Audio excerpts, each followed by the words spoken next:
All right. It looks like we've come to a decision. I'm going to train like hell until I can deal with Princess Athne's burning pain. Do you feel the pain I feel? No?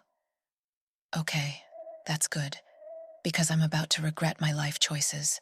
After everyone left, I stood up and clutched my sword in both my hands. Then I took a deep breath. I feel the most pain when I infuse this sword with fire. So, we'll just charge it with fire over and over again until I get used to it. Let's hope it doesn't take us too long to overcome the pain. I infuse the sword with fire, flames blazing over it. White-hot pain flashes through my body. My vision turns blank. I pass out. My back feels soft grass as I wake up.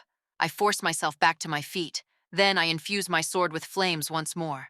The pain is so great that I go unconscious. This repeats over and over. Whenever someone comes in, I take a break and hide my pain as best as I can. Then, I get back to igniting my sword the moment they leave. I don't know how much time passed. Maybe it was hours, maybe days, maybe weeks. It's hard to tell when I don't know how long I'm unconscious. But then, at the end of it, my sword ignites in a crimson blaze. The fire licks the air around it, dancing like a fairy of destruction. I jump around and swing my sword. Pain racks my body. It feels like my entire being is ablaze, but I withstand it. I do every one of the boss's moves. Then, after I'm done, I let the fire in the sword die down and sit back on the chair.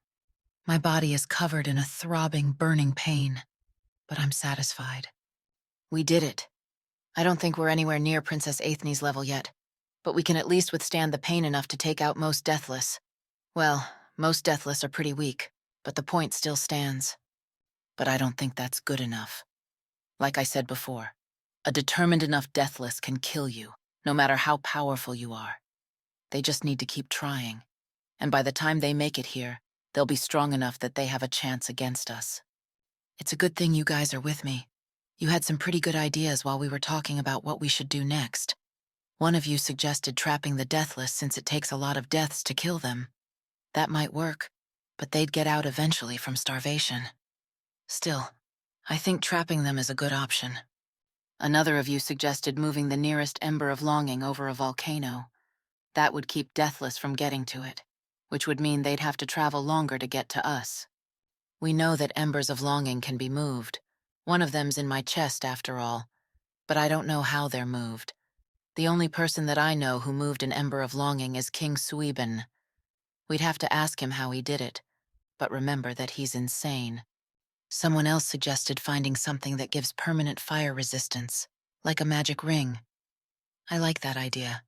The pain's still holding us back, and the ring would lessen it. I also know where there's a ring of fire resistance. The good news is that it's in one of the earliest areas of the game. The bad news is that everyone in that area is an enemy of the Kingdom of Histerland, and we'll have to go into their leader's castle to get it. We can take pretty much anyone there, but we'll be in prolonged battle. I'm not sure if we can withstand the pain long enough to get the ring. We could try negotiating, but I don't think that would work. If we could have talked things over with the other divine heirs, the war would have ended long ago. Bringing the army isn't an option. Without me in the fortress, we'll need them here in case something happens. We also have the option of going to the game's starting area to kill the Deathless before they can get strong. I don't think we should do that. We've spent a lot of time training to get used to Princess Athne's pain. By now, most of the Deathless are probably out of the most basic starting area. To put it simply, I think it's too late to do this now. So what should we do?